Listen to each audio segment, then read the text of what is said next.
What's going on, everybody? Winter Kills here, back with another post-commentary duel video. Got a bit of a throwback, sorta. My friend Adam on the left there has decided to put together a Burning Abyss build. It's not really finalized, as you'll see here in this video.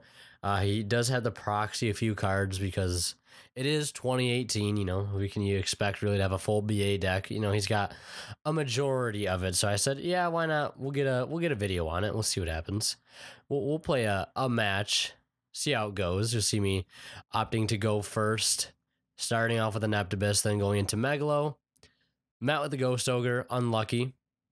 Not too big of a deal though.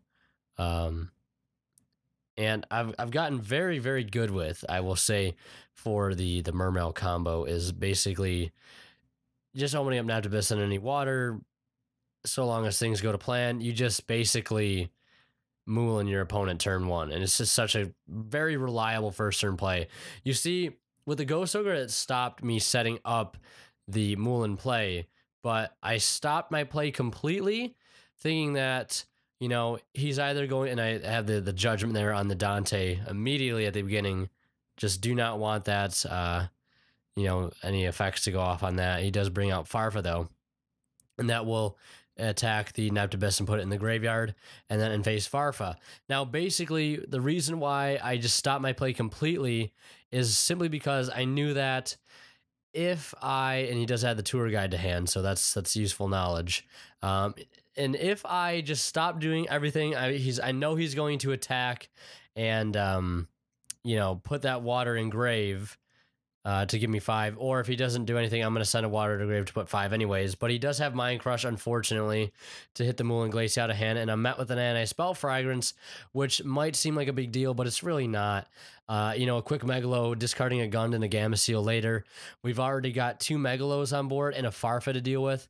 I'm thinking I could go into a rank 7, but it's pretty pointless to go into an Ixies monster in general against Farfa, just because it's going to be able to deal with the Ixies monster, you know, the whole idea of an Ixies monster itself relatively easy. So I decided to cut my losses and just swing over the Farfa with 1 Megalo and have the other get banished. I do lose out on some damage there, of course, but there's no really other way to go around it when we're talking about rank 7s. So I could have made Big Eye, but I'm not even playing Big Eye right now, which is something I actually kind of wanted to think about playing. And somebody had mentioned in the last video, and I got to get Red Eyes Flare Metal Dragon in there. I think Gaios has just got to go. He just doesn't do enough. He's great against some decks, but a majority of the decks, True Draco, Pendulum, he just doesn't do enough most of the time. You just need something like Red Eyes Flare and et cetera, et cetera. You just need something better, I guess. That proxy there is Seer. I'm going to say it again. The proxy is Seer. If somebody's watching this video without audio, somebody please tell the man if he comments, what's the proxy? It's Seer. And that is a Beatrice.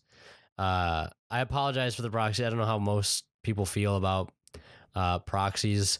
And you'll see the Seer summoning the Dante as Seer does.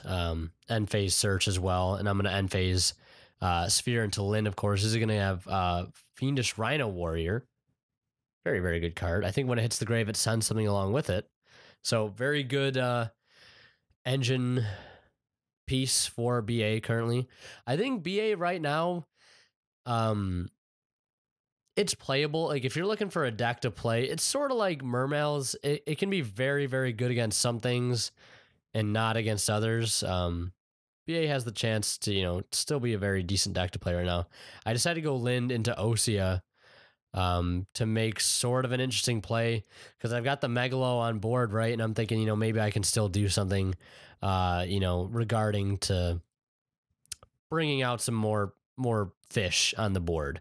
And then we'll see the Beatrice activate there, detaching Farfa, or no, detaching Dante, sending Farfa, banishing my Abyss. Won't be able to get to use that this turn. But here I go, Osea, and I actually use the effect right. Round of applause for me. I actually, for once, use the effect correctly and summon the monsters first before sending the Megalo to the grave. Something I just repeatedly do wrong because I don't know why. I don't know why. It's just one of those random habits. And I use the 2 to go into my Starboy. I do get it wasn't a huge game breaking play. You know, my play was gonna get shut down either way. Because of the Beatrice, I knew he was gonna send Farfetch, so I kind of just had to coast a little bit because, you know, Beatrice has 2,400 or 2,800 defense, so I can't really do anything against that with Megalo. I can't do anything against it with Neptibus either because Neptibus is gonna get banished as it did. Well, see, I think that's Calcab. No, it's not Calcab. I played BA. I played BA full power. I can't remember the one that summons from hand. Libic. It's Libic. Yeah. So he does use Libic to bring back Seer, and I believe Lind getting banished or added to hand because of the Mistar Boy. That's what happened. And he actually doesn't have anything left to beat over the Osea. Osea's got a pretty nice defense, but it's not enough. Decide to scoop and go into the next game.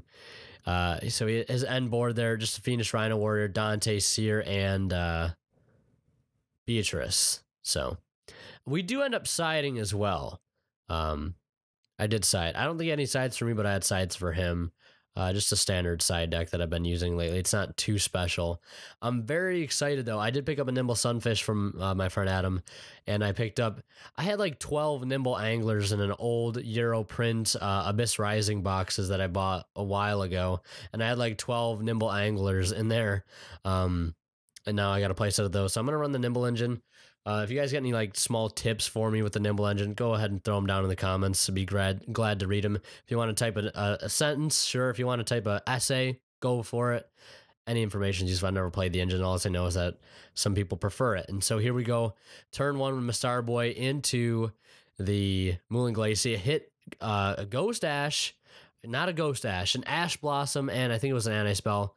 And then he does Ghost Ogre it as well. So I lose my next battle phase. He ends up setting and passing one, and then during end phase, I go, Lind into Megalo. I'm really loving the Sphere. It's just so good lately. I just love it so much. Hopefully I remember that I do lose my next battle phase. So I just go into Pike, discard, swap, and then I think add Gund it was, and then I'm going to go into Bahamut and Toad. And now I've got a pretty decent setup here. So I do make a stupid mistake here. One, I attack when I don't think I should be able to because Moulin did get destroyed turn one by Ghost Ogre. So I should not have been able to attack here. Yes, I realize that. You lose your next battle phase when Moulin is destroyed. Why I did it, I don't know. There was music playing on my phone in the background. Just kind of slipped my mind. This shit happens to me literally all the time. I forget the stupidest things all the time. The stupidest, littlest things every time. And it's always on camera too. Like the best games I've played don't ever get caught on camera for some reason. But regardless, I've got it locked down with the Toad double negate. I negate the Farfa anyways, or the Scarm. That shouldn't have got sent to the grave because I shouldn't have been able to attack it. Anyways, we're moving on. I'm sorry. I apologize. Like I said, I don't know. I feel like sometimes people like think that I make, and this isn't even including like the people that I play against or the people that I get on camera that play. Just for me alone, like the mistakes that I make, I just don't want people to think that I like do them intentionally, because I think it's a good play or because that's how I thought the actual card does, or what the actual card does, or a combo should go like.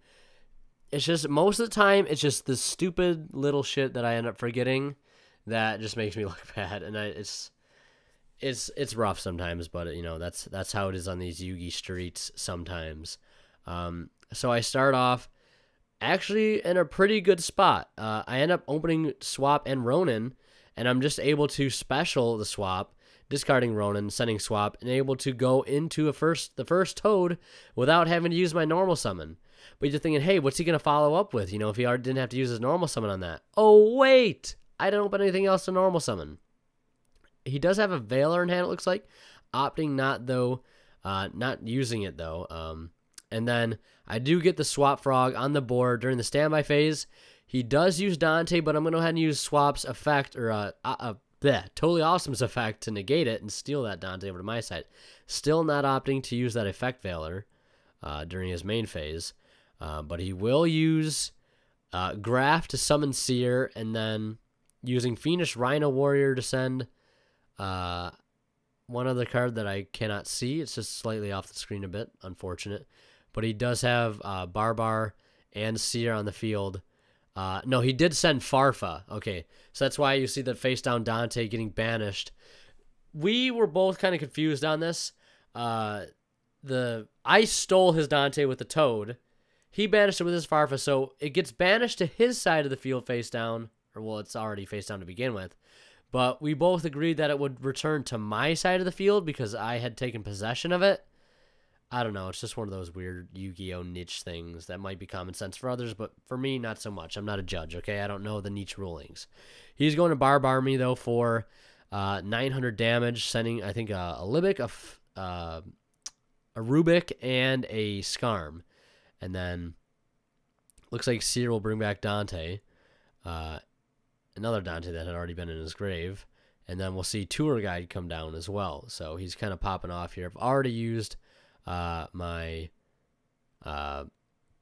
Toad, but I did have a Solemn Judgment, though, to sort of slow down his plays a little bit.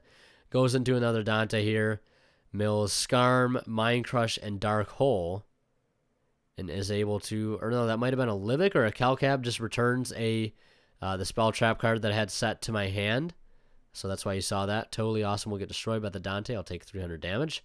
I'll get to use Toad's effect to add back, I think I add back Swap, just because it doesn't really matter which one I add back. I do have Monster Reborn in hand, though. This is where things will get interesting here in just a moment.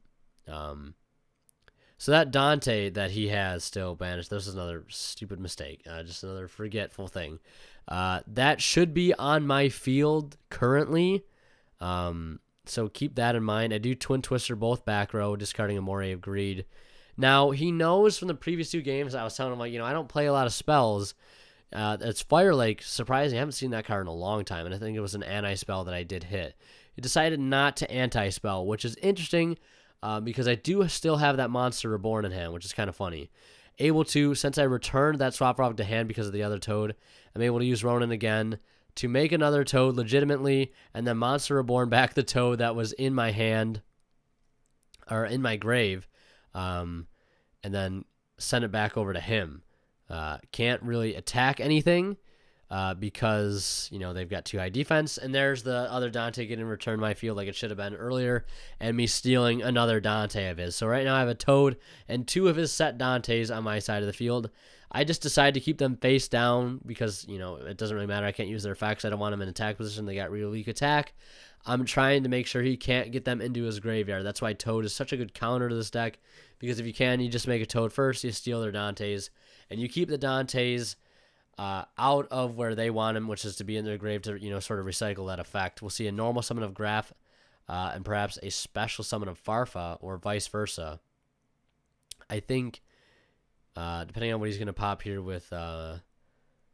I forget this guy's name. It's been a minute, but it's a Phantom Knight Phantom Knight Breaksword.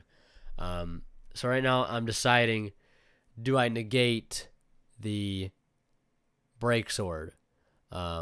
Because I think he ended up normal summoning Farfa as into trying to get the Farfa effect, which he might not have, or just decides not to use either effect. Regardless, it doesn't really matter too much. I'm in a very, very good position. There's the Effect Veiler still in hand. I don't know why he hasn't used it at this point. I think at this point it would have been pretty good to Veiler the Neptibus, but I still would get to send for cost regardless.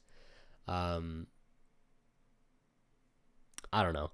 Actually, no, he couldn't even have Valor the other turn because he can only use Valor during your opponent's turn, not your. That's why it's confusing me. I don't know. It shouldn't have been confusing me that much. But I do go into Megalo here. You know, if like even if he did Veil of the Neptibus, I still send for cost. I still get the Dragoon Search, which still gives me plenty of fodder to even summon that Megalo in the first place because based on what I had on my hand.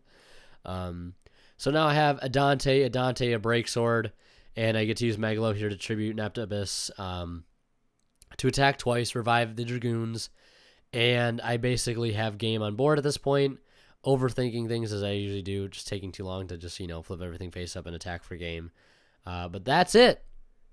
A sort of a throwback. I don't think BA is like a meta contending deck right now. Maybe it is. That's sort of like I would classify it like how Mermail is.